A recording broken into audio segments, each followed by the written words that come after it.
ഈ സ്വാമിമാർക്ക് എന്തിനാ ഇത്ര പൈസ?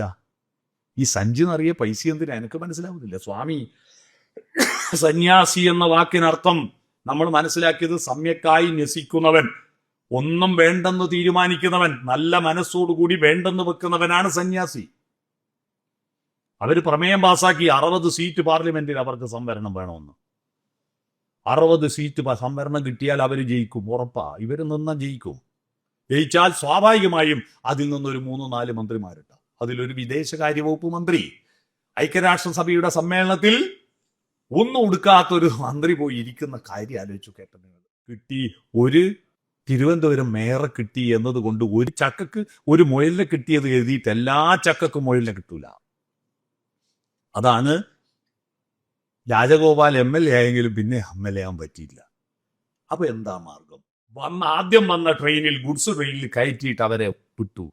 അതിൽ നിന്ന് ശ്വാസം മുട്ടി പടഞ്ഞ് 100 കണക്കിന് ആളുകൾ മരിച്ചു. അതിനാണ് വാഗൺ ട്രാജഡി എന്ന് പറയുന്നത്. വാഗൺ ട്രാജഡിയേക്കാൾ 1000 ഇരട്ടി വലിയ ട്രാജഡിയാണ് മാമാങ്കത്തിൽ നടന്നത്. നാടുവാഴിത്തത്തിന്റെ ഈഗോ ക്ലേഷാണത്. ഭാരതപ്പുഴയുടെ തീരത്ത്, ഭാരതം എന്നല്ലേ പേര്, ഞാനൊരു വീഡിയോ കണ്ടു.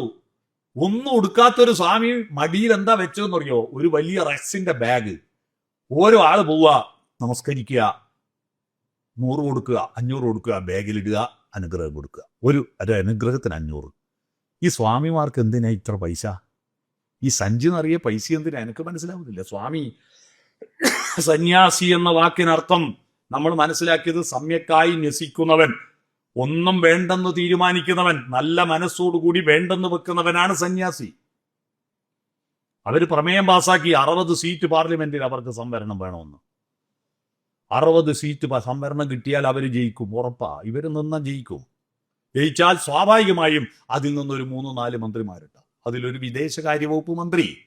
ഐക്യരാഷ്ട്രസഭയുടെ സമ്മേളനത്തിൽ ഒന്നും ഉടുക്കാത്തൊരു മന്ത്രി പോയി ഇരിക്കുന്ന കാര്യം ആലോചിച്ചു. കേട്ടത് ഇവിടത്തേക്കാണ് നമ്മുടെ രാജ്യം പോകുന്നത്. ഇതൊക്കെ സംസ്കാരത്തിന്റെ ഭാഗമാണെന്ന് പറഞ്ഞ് അതെടുത്ത് തലയിൽ വെച്ച് നടക്കുകയാണ് നമ്മൾ കുറെ ആളുകൾ.